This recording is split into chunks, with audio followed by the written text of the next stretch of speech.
My name is Miranda, and I'm 34 years old. 3 years ago on Christmas Eve, my mother looked me straight in the eye and said the words that finally set me free. "You're dead to me," she announced in front of our entire family. Those 4 words should have destroyed me. Instead, they became my salvation. That night, I walked out of my childhood home and never looked back. Before I share this journey, where are you watching from today? Please hit like and subscribe if you've ever faced a toxic family situation. And let's explore how sometimes the most painful moments can lead to our greatest liberation. Growing up in our sprawling colonial house in Connecticut, anyone looking from the outside would have thought we were living the American dream. My father, Richard, was a successful corporate lawyer who commanded respect in every courtroom he entered. My mother, Patricia, was a renowned pediatrician who had received numerous awards for her work with children. Ironically, she saved other people's children while slowly destroying her own. I was the eldest of 3 children, and from the very beginning, I knew something was different about how my parents treated me.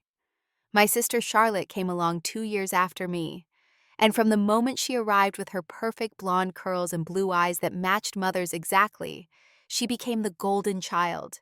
Charlotte could do no wrong. When she broke Mother's favorite vase at age 5, it was an accident. When I accidentally spilled juice on the carpet at 7, I was careless and irresponsible. Benjamin arrived 5 years after me, and he immediately became Father's pride and joy. While Dad barely noticed my straight A report cards, he never missed one of Benjamin's Little League games. I remember sitting in my room at age 10, listening to my parents cheer for Benjamin's first home run, wondering what I had done wrong to be so invisible in my own home. Our family attended every important social event in town. We sat in the front row at church every Sunday, my mother's pearls catching the light from the stained glass windows. We hosted elaborate dinner parties where Mother would parade Charlotte around in matching dresses she had specially made, while I served appetizers in whatever old dress still fit me from last year. Guests would compliment Mother on her beautiful daughter, and she would beam at Charlotte, never correcting them that she had 2 daughters in the room. School became my refuge, the one place where my achievements mattered. I graduated valedictorian from high school, and my mother's only comment was that Charlotte would probably do better when her time came. Charlotte graduated with a 3.2 GPA, and Mother threw her a party that cost more than my entire college application process. When I got accepted to Columbia University with a partial scholarship, I thought finally, I had done something that would make them proud. I remember running into the house with the acceptance letter, my hands shaking with excitement. Mother was on the phone with her sister Ruth, and I heard her say, "Well, it's not Harvard, but I suppose Miranda needs to go somewhere." She didn't even look up when I placed the letter on the counter. My college graduation should have been a celebration. I had maintained a 3.9 GPA while working 2 jobs to cover what my scholarship didn't. My parents came, of course, but they spent the entire ceremony talking about Charlotte's internship at a fashion magazine. When I walked across that stage to receive my diploma magna cum laude, I looked out into the audience to see my father checking his phone, and my mother turned completely around in her seat, talking to the people behind her about Charlotte's upcoming study abroad program in Paris. After graduation, I became an elementary school teacher.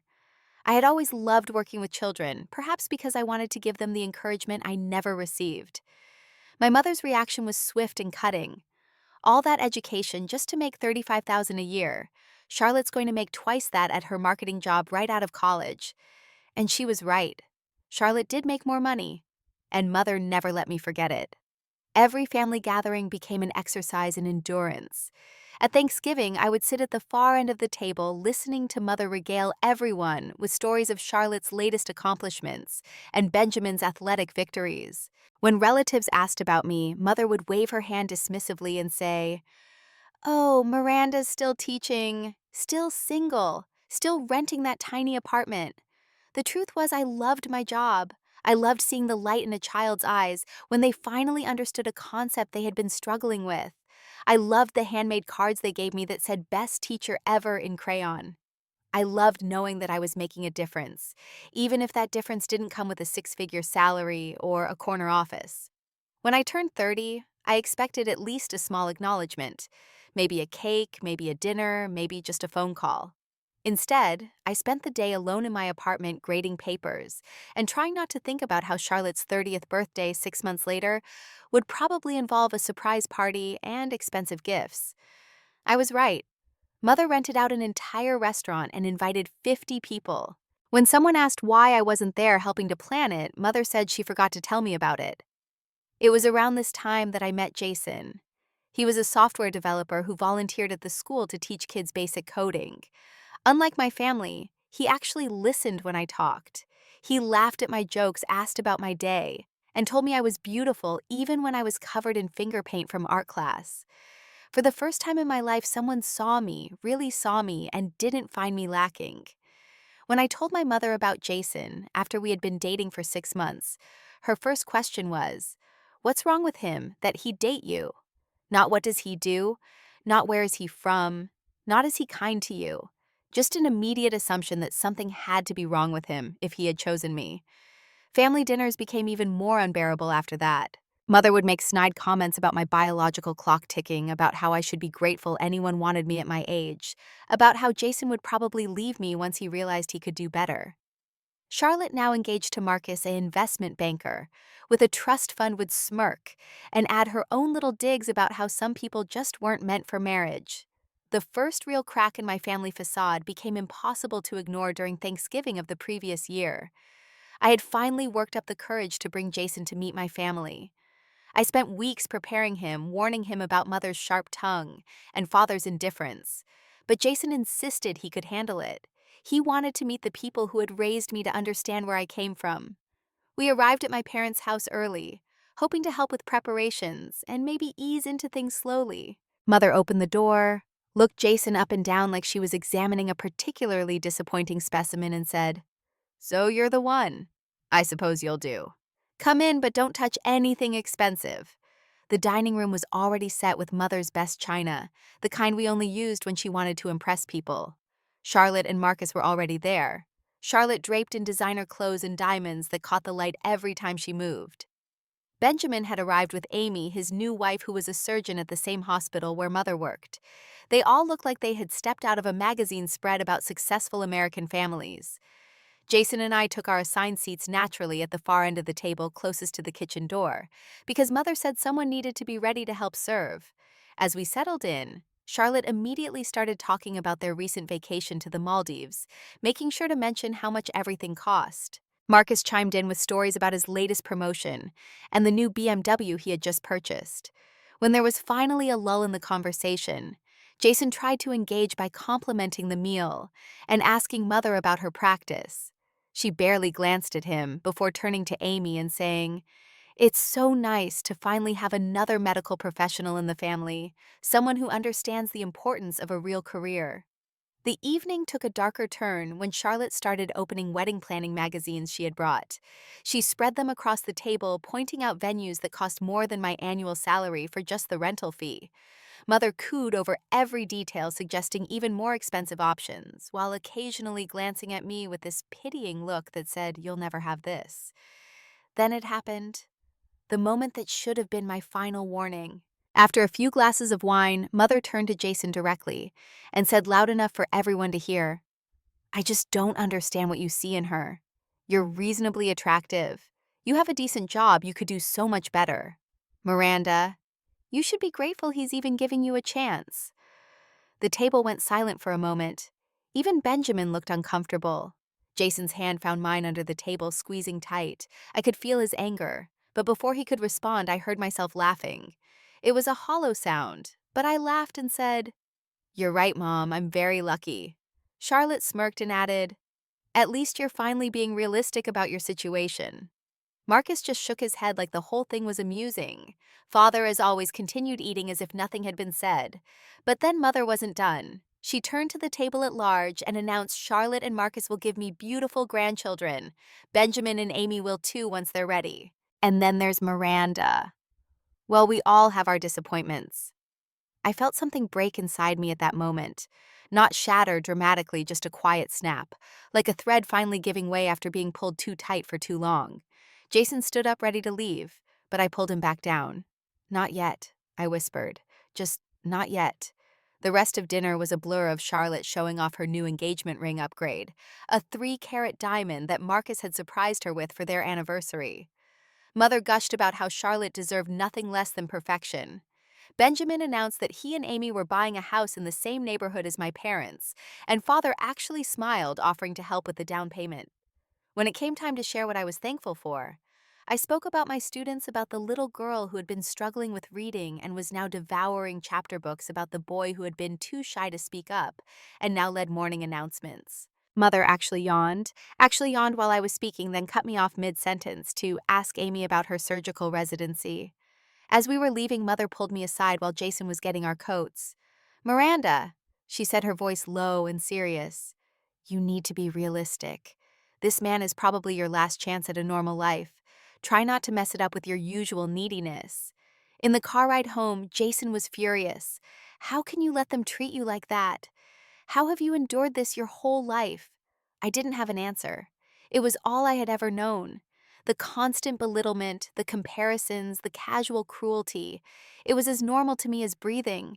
That night, Jason held me while I cried for hours. Not dramatic sobs, just quiet tears that seemed to come from somewhere deep inside some well of hurt I had been carrying for 33 years. He made me promise that things would be different, that I wouldn't subject myself to that again. I promised, even though I didn't know how to keep that promise. Over the next few weeks, the calls from home continued, as if nothing had happened. Mother called to tell me about Charlotte's latest promotion, about Benjamin's new car, about everyone else's accomplishments. Never once did she ask about my life, my work, or my relationship. I was just the receptacle for her updates about her real children. Then came the group family photo for the Christmas card. Mother sent it to everyone on her list, a perfect portrait of success and happiness. There they were, all 5 of them, dressed in coordinating white and gold, looking like an advertisement for the perfect family. I wasn't in it. When I asked Mother about it, she said they forgot I was supposed to come that day. The photography session that had been planned for months, and they forgot. Jason found me staring at that photo on my phone, and he took it from me, deleted it, and said, "This isn't your family. Family doesn't forget you exist." I wanted to believe him, but 33 years of conditioning is hard to break. December arrived with its usual mix of dread and foolish hope. Every year I told myself this Christmas would be different. This would be the year my mother would see me, really see me, and realize that I was worthy of her love. This would be the year my father would stand up and say something, anything, to show he cared. This would be the year I would finally belong. Jason thought I was setting myself up for heartbreak. After Thanksgiving, he had suggested we spend Christmas with his family in Seattle. "They're normal," he said. "They actually like each other. You'll see what a real family feels like." But I couldn't let go. "One more try," I told him. "Just one more Christmas." I threw myself into preparations with an energy that bordered on desperate. I spent 3 weeks creating a photo album for my mother, carefully curating pictures from throughout our lives. I found photos of her from medical school, from her early days as a resident, from when she received her first award. I included pictures of all of us children when we were young, before the divide became so obvious. Each photo had a carefully written caption, memories I thought might remind her of happier times, of when maybe she had loved me too. For my father, I managed to secure something I knew he would love, or at least I hoped he would. Super Bowl tickets. Not just any tickets, but 50-yard line seats for him and Benjamin. It cost me 2 months of savings, but I remembered how he used to let me watch games with him when I was very young, before Benjamin was old enough to care about football. Those Sunday afternoons were the only times I remembered feeling close to him. Charlotte was harder to shop for, as she had everything money could buy. I spent hours in antique shops before finding a vintage Cartier brooch from the 1920s. The shop owner told me it had belonged to a socialite from New York who had been famous for her charity work. I thought Charlotte might appreciate the history, the connection to old money elegance she so desperately tried to emulate. For Benjamin and Amy's unborn child, I put together a collection of classic children's books, each one signed by the author. It had taken me months of searching online, attending book fairs, even reaching out to publishers. Inside each book, I wrote a note about why that particular story was special, what lessons it taught, how I hoped the baby would love reading as much as their Aunt Miranda did. I even made a special Christmas pudding from my grandmother's recipe, the one Mother used to make when we were very young before she decided cooking was beneath her, and hired help to do it instead. I remembered her teaching me how to fold the ingredients just right, one of the few warm memories I had with her in the kitchen. When I called to offer my help with Christmas preparations, Mother's voice was ice cold. "Charlotte and Amy have everything under control. We don't need you making a mess of things. Just show up on time and try not to embarrass us." Jason heard the conversation from the other room and came in to find me sitting on the floor phone still in my hand, tears streaming down my face. "Why do you do this to yourself?" he asked, kneeling beside me. "Because she's my mother," I whispered. "Because what if this time is different? What if I just try hard enough?" He held me, but I could feel his frustration. He didn't understand. How could he? His parents called him every Sunday just to hear his voice. His mother sent him care packages even though he was 35 years old. His father still asked his opinion on things valued his input. The family Christmas card arrived a week before Christmas. Another perfect photo, this one, in front of a professionally decorated tree. My parents, Charlotte and Marcus Benjamin and Amy, all in matching red and green cashmere sweaters. The card read, "Merry Christmas" from the Hartwell family. I wasn't forgotten this time. I was deliberately excluded. Charlotte posted the photo on social media with the caption, "Perfect family, perfect Christmas." Within hours, it had hundreds of likes and dozens of comments about what a beautiful family they were. Someone asked, "Where's Miranda?" Charlotte responded, who followed by a laughing emoji. She deleted the question later, but not before I saw it. I spent Christmas Eve afternoon getting ready. I bought a new red dress, elegant but not flashy, appropriate but flattering. I had my hair professionally styled, my makeup done at a department store counter. I looked in the mirror and saw someone who looked successful, put together, worthy of love. Jason stood behind me, his hands on my shoulders, and said, "You're beautiful. They're idiots if they can't see that." I wrapped each gift with precision, each one in different paper I had chosen specifically for that person. Mother's in gold because she always said it was the only color that looked expensive. Father's in deep blue like the suits he wore to court. Charlotte's in silver to match her new platinum hair. Benjamin's in green because it had been his favorite color as a child, though he probably didn't remember me knowing that. As we loaded the car, Jason made one more attempt. "We don't have to go. We could drive to the airport right now, catch a flight to anywhere. Spend Christmas on a beach somewhere, just the two of us." For a moment, I almost said yes. Almost. But that hope, that stupid, stubborn hope that maybe this time would be different, won that battle. The drive to my parents' house took 2 hours.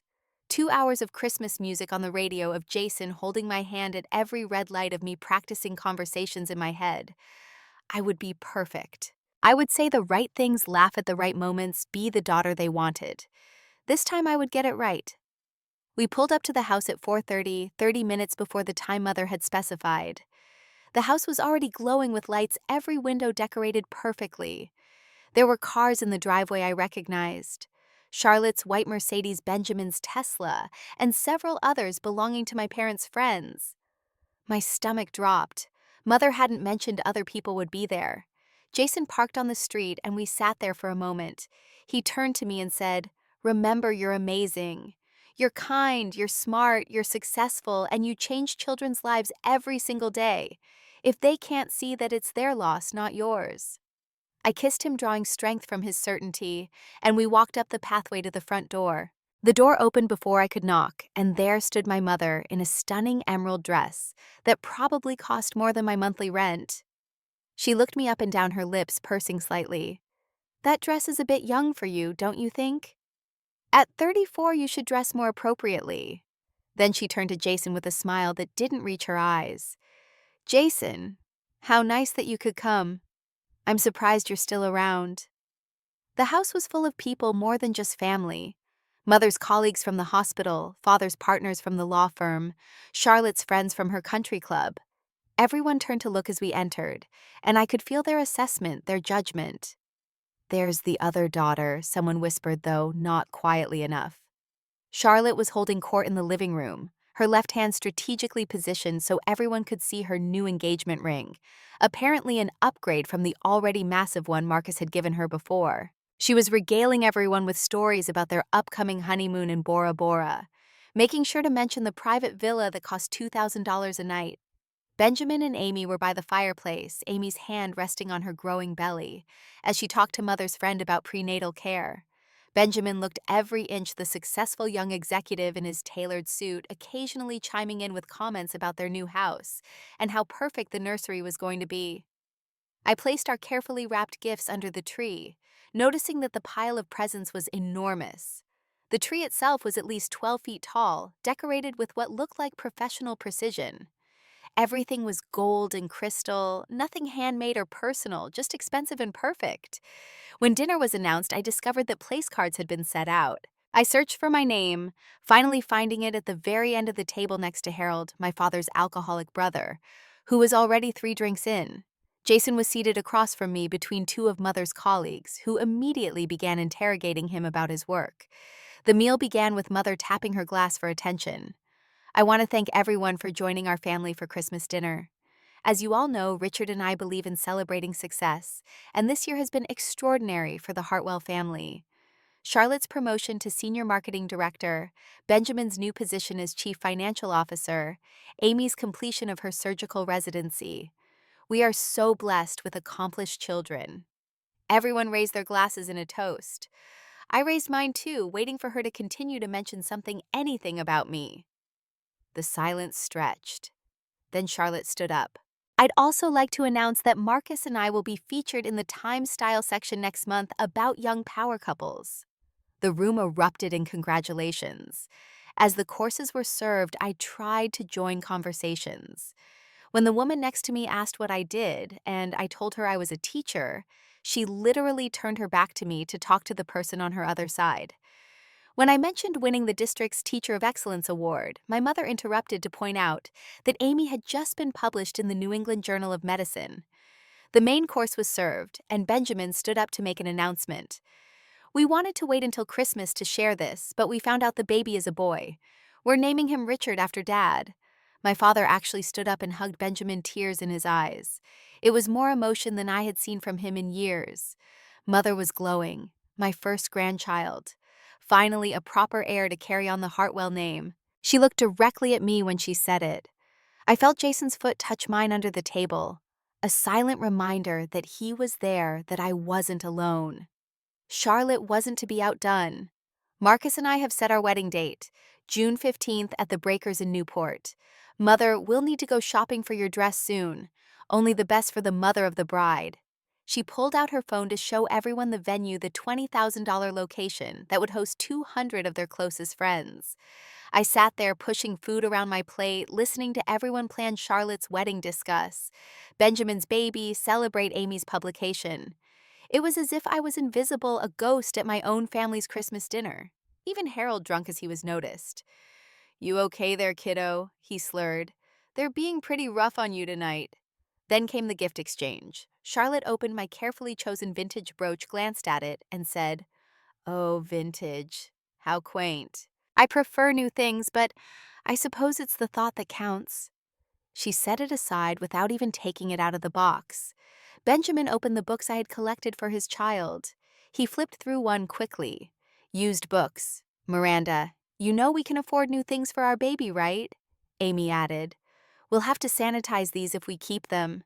You never know where used books have been."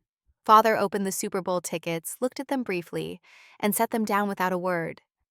Not even a thank you. Just silence. Mother saved my gift for last, the photo album I had spent 3 weeks creating. She opened it, flipped through a few pages quickly, and then closed it. Pictures of the past. How depressing. We should focus on the future, don't you think? Then came the distribution of gifts to me, or rather, the lack thereof. Charlotte gave me a candle that still had the clearance sticker on the bottom. Benjamin and Amy gave me nothing, explaining they had forgotten I was coming. Father handed me an envelope with a $50 bill inside, the same amount he had been giving me since I was 12. And from my mother, nothing. When I looked at her questioningly, she shrugged. "I assumed you wouldn't be here. You usually find some excuse to avoid family gatherings." The lie was so blatant, so cruel, that even some of the guests looked uncomfortable. Marcus chose that moment to stand up, tapping his glass for attention. Everyone thought I already gave Charlotte her big gift, but I have one more surprise. He pulled out another jewelry box, dropping to one knee theatrically. Charlotte, will you marry me? Again, this time with the ring you really deserve. He opened the box to reveal a diamond that had to be at least 4 carats, surrounded by smaller stones. The room erupted in squeals and congratulations.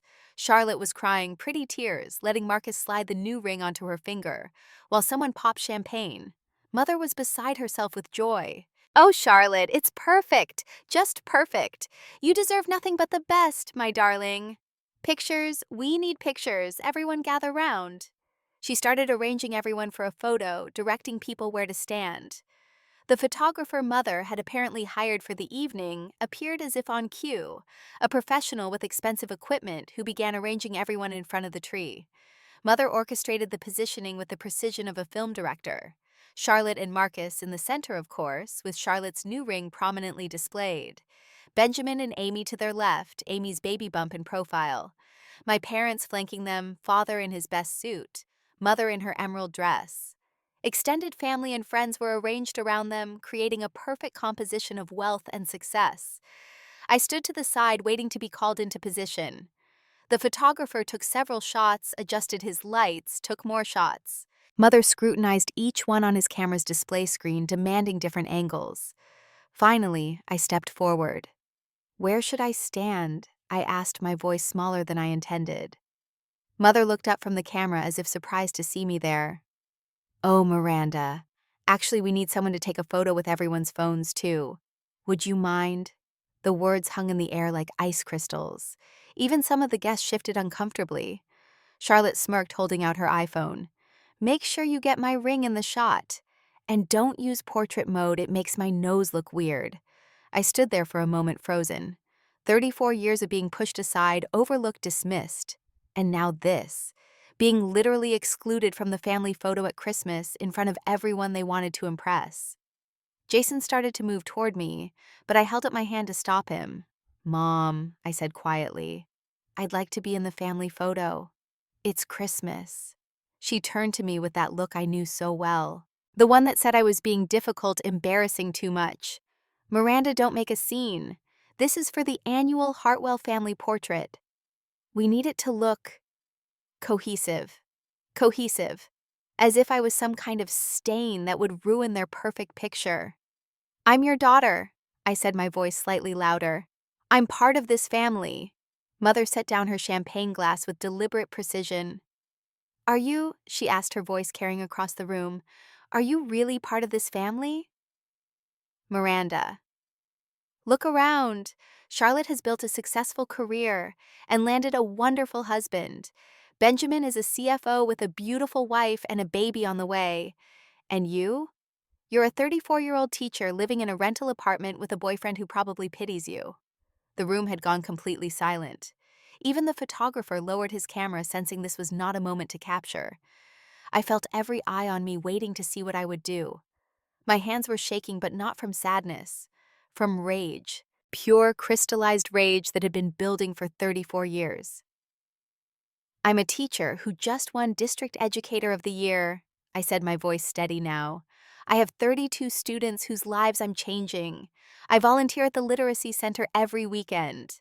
I'm in a relationship with someone who actually loves me, not my bank account or my connections. Mother laughed, a cold, bitter sound. Educator of the Year, from a public school district. That's like being the tallest building in Kansas, dear. Utterly meaningless. And changing lives. You teach children to read. Amy saves their lives. Charlotte sells products that matter. Benjamin manages millions of dollars. You make construction paper turkeys and teach the alphabet. But she wasn't done. The venom that had been building for years was finally flowing freely. You want to know the truth, Miranda? You've been a disappointment since the day you were born. I had such hopes, such dreams for my first child. But you were ordinary, mediocre, average in every way. Thank God Charlotte came along to show me what having a successful daughter actually felt like. My father stood there, stone-faced, saying nothing. Charlotte was hiding a smile behind her hand. Benjamin at least had the decency to look uncomfortable, but he didn't speak up either. Amy was studying her shoes. The guests were frozen, some in shock, others in morbid fascination. And then Mother delivered the final blow. You stand there talking about being part of this family, but you're nothing but a burden, an embarrassment, a constant reminder of my one failure as a parent. I did everything right with Charlotte and Benjamin, but you were broken from the start. Unfixable. So no, Miranda, you're not part of this family. She picked up her champagne glass again, as if making a toast.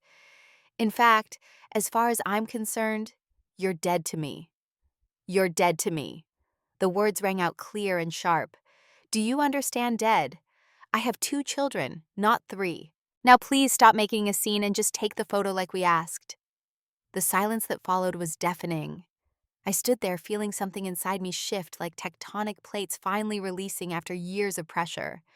I looked at each face in that room. My father, who had never once defended me. Charlotte, whose cruelty had been refined by years of being the favorite.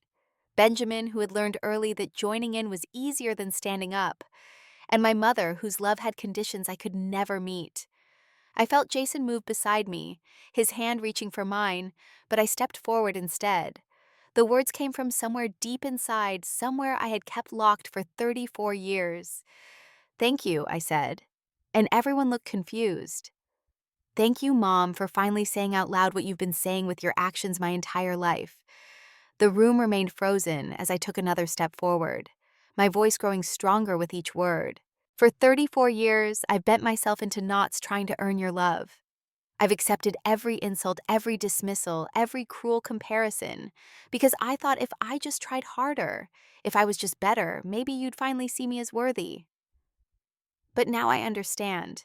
There's nothing wrong with me. There never was. Mother's face was turning red. How dare you speak to me like this in my own home in front of our guests? Your guests, I corrected. These people aren't here for me. Half of them didn't even know you had a 3rd child until tonight. And you know what? That's fine, because I'm done pretending this is my family. I turned to Charlotte, who was no longer smiling.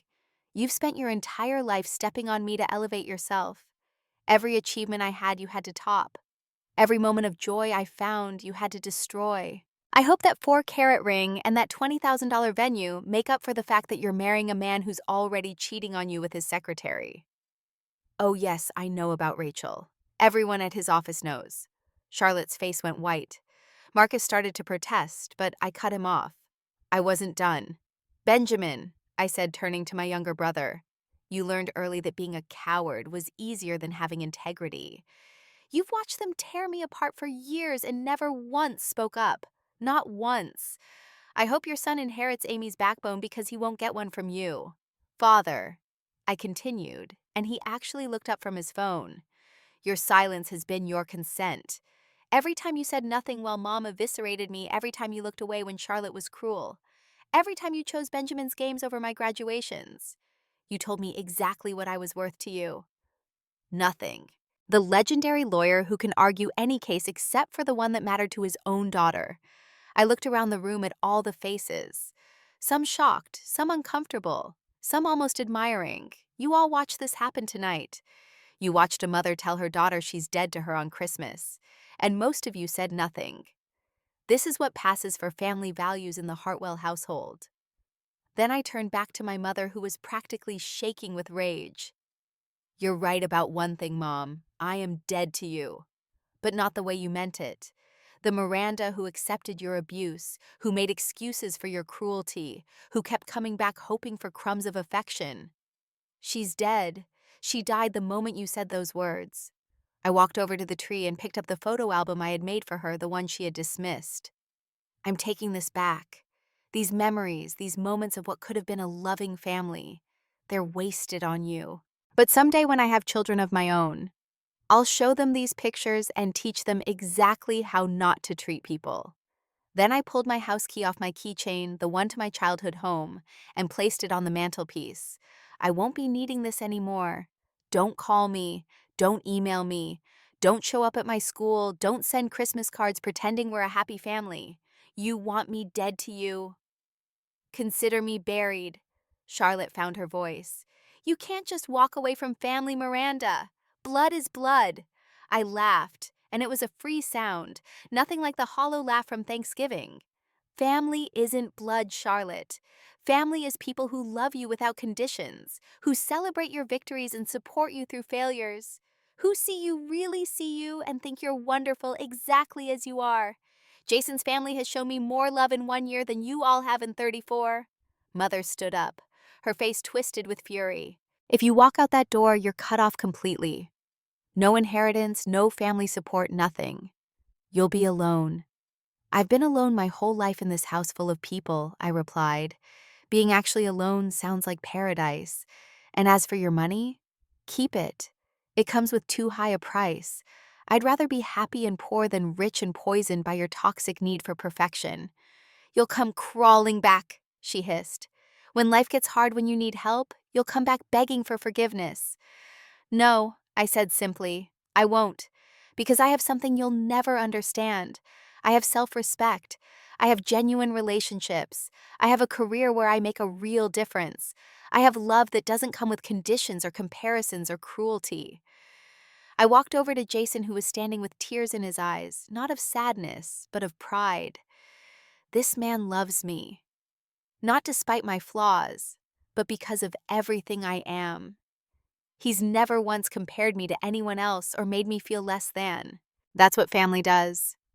Then I addressed the room one last time. To those of you who are parents here, remember this moment. Remember what happens when you play favorites, when you mistake cruelty for discipline, when you damage one child to elevate another. Remember that children grow up and someday they get to choose whether you're in their lives or not. Harold, still drunk, but apparently sobered by the scene, actually started clapping slowly. Good for you, kid. Good for you. About time someone stood up to Patricia. Mother shot him a look that could have melted steel. I took Jason's hand. We're leaving now. Merry Christmas to those of you who deserve it. To the rest of you, I hope someday you learn that success without kindness is failure, that money without love is poverty, and that a perfect image means nothing if it's built on someone else's pain. As we walked toward the door, Benjamin finally spoke. Miranda, wait. Just wait. I turned to look at my brother one last time. What is it, Benjamin? Want to get one last insult in. Want to make sure I know how disappointed you all are in me. He looked uncomfortable, glancing between me and our parents. When the baby comes, could you... I cut him off. Your child will grow up in this house with these values, with this poison. Unless you change, unless you find courage, he'll either become like you all or like me. Either way, I won't be around to watch it happen. This is goodbye. We walked out the door into the cold December night. Behind us, I could hear Mother shouting about ingratitude, about embarrassment, about how I had ruined Christmas. Charlotte was shrieking about the secretary revelation. Father was trying to restore order with his court voice. The guests were murmuring some leaving drama too rich even for their blood. Jason and I got in the car and drove away. I didn't look back. Not once. The childhood home that had never felt like home disappeared in the rearview mirror. And for the first time in my life, I felt truly free. 3 years. It's been 3 years since that Christmas night when I walked away from the Hartwell family, and I can honestly say they've been the best 3 years of my life. Not easy, not without challenges, but filled with something I had never experienced before. Peace. Real deep soul-settling peace. Jason and I moved to Oregon 6 months after that Christmas. We both needed a fresh start somewhere, where the Hartwell name meant nothing, where I could build a life entirely my own. We found a small town outside Portland, the kind of place where people wave when they pass you on the street, and the coffee shop owner knows your name and your order. I'm 37 now, and 7 months pregnant with our first child, a daughter we're naming Grace. When I told Jason I was pregnant, he cried and said she's going to be so loved, so supported. She'll never doubt for a second that she's enough exactly as she is. We got married last year in a tiny ceremony in his parents' backyard. His mother, Susan, walked me down the aisle since I had no family there. She whispered, "You've always been our daughter, Now it's just official. The contrast between Jason's family and mine is something I'm still getting used to. They call just to hear my voice. They send cards for no reason.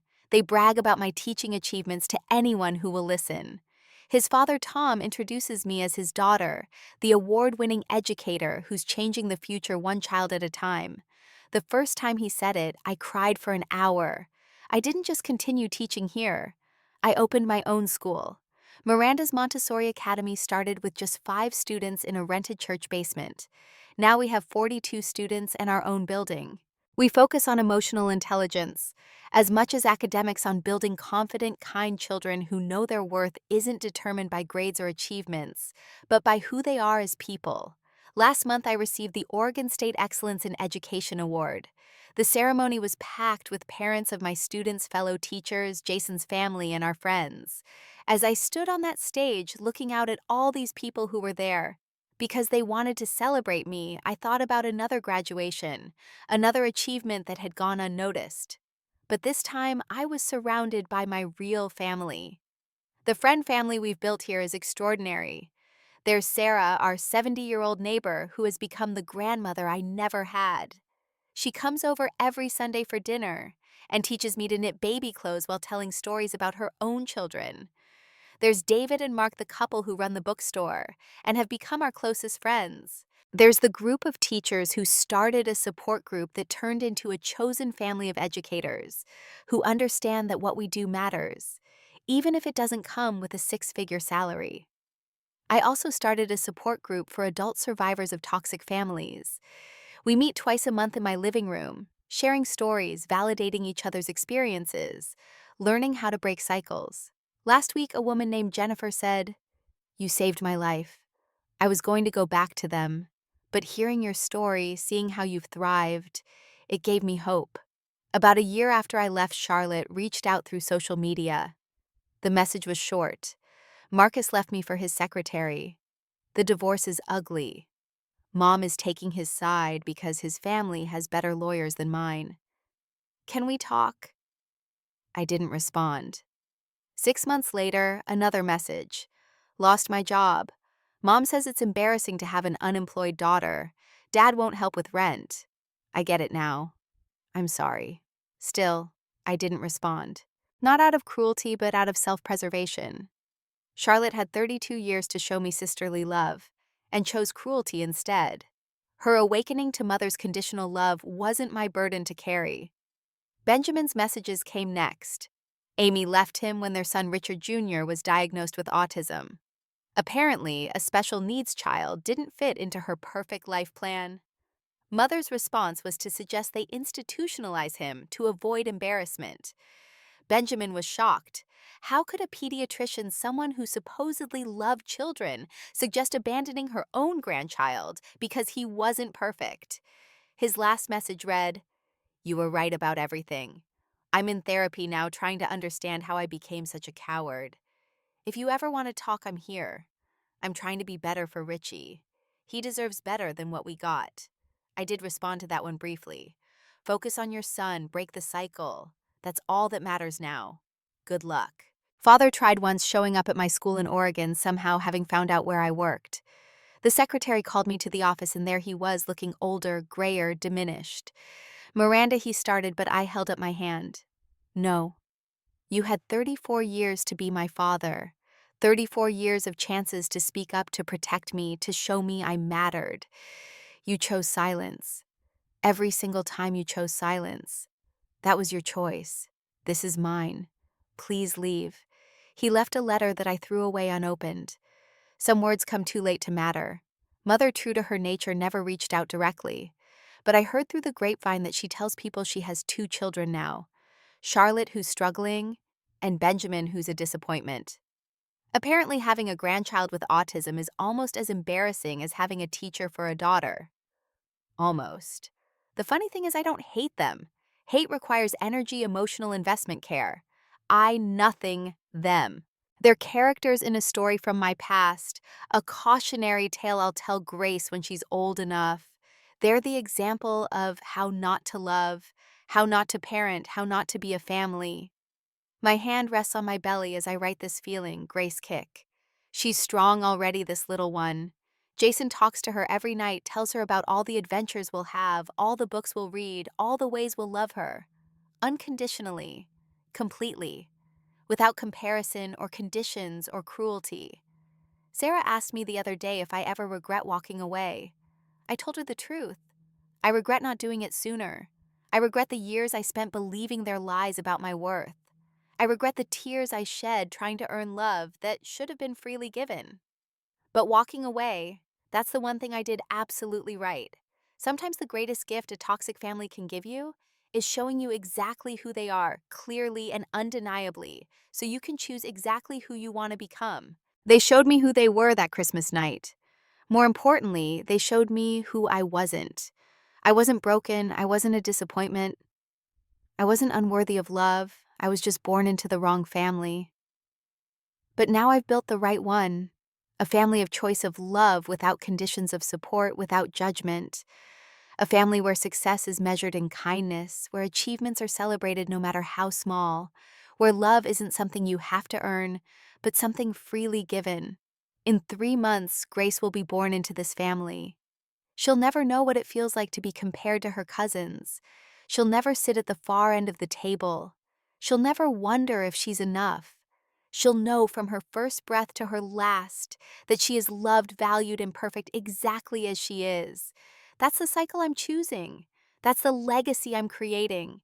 And that's the real triumph over the Hartwell family. Not that I survived them, but that I refuse to become them. I want to thank everyone who's watching and has stayed with this story. If you're dealing with a toxic family, if you're wondering if you're crazy for wanting to walk away, if you're scared of being alone, let me tell you something. Being alone is better than being around people who make you feel worthless. And once you walk away, you create space for real love to enter your life. Do you have a toxic family story? Have you had to make the difficult decision to cut ties? Please share in the comments below. Your story might be exactly what someone else needs to hear today. And if this resonated with you, please like and subscribe. Share this with someone who might need to hear that walking away isn't giving up, it's choosing yourself. To those still trapped in toxic families, wondering if they're overreacting, if it's really that bad. If family is family no matter what, remember this. You deserve love without conditions. You deserve support without criticism. You deserve a family that sees you, values you, and celebrates you. And if your birth family can't give you that, you have every right to build a family that can. Thank you for listening to my story. May you all find the courage to choose yourselves, to demand better, and to build the beautiful life you deserve. Merry Christmas to those celebrating with chosen families. And remember, sometimes the best gift you can give yourself is the gift of goodbye.